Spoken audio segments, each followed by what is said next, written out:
Welcome, brothers. Welcome to Posture 5, Timber Moose.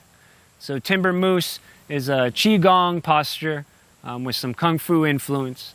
And this posture really came alive in the Sacred Sons culture at Timber Moose Lodge in Utah during one of our prime leadership trainings.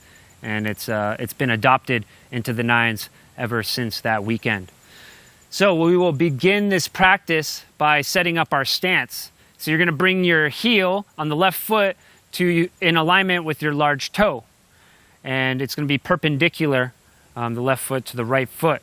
And then you will pivot on the ball of the left foot, swinging it around, so that now you can pivot once again, all the way back around. And then from that space in place, you're going to set your foot.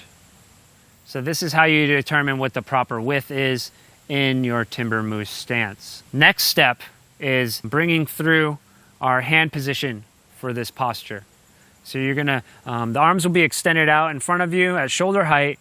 You're gonna fold in the pinky and the ring finger into the palms of your hands.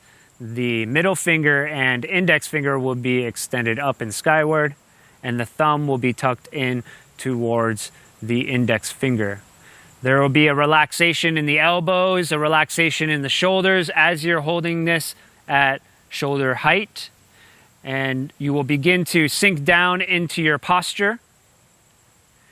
And now if you have extra mobility within your hips, you can have the toes just pointing directly forward in this posture. If you need extra support in hip mobility, you can have the feet splayed outwards, and that will support that external rotation of the femur.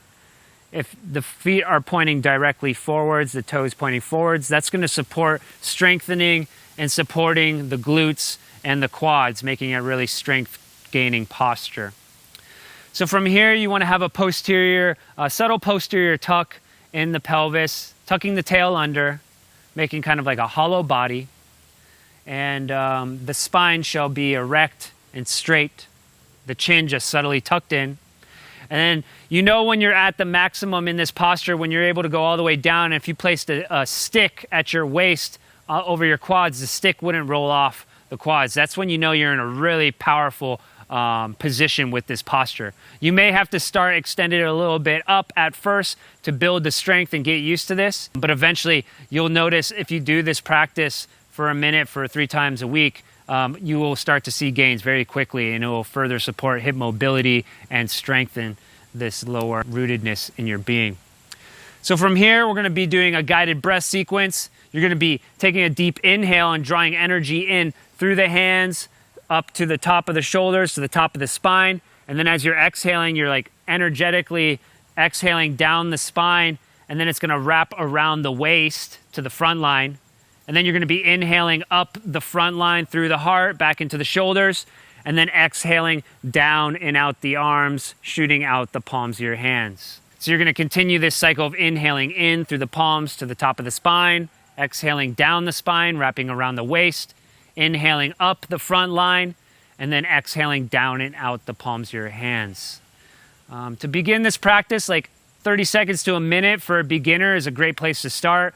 It takes time, but eventually you can get up to 5 minutes if you're really devoted and disciplined in this practice, and you will notice gains of mobility and strength and support as you develop along this practice. And that was the Timber Moose posture. Thank you.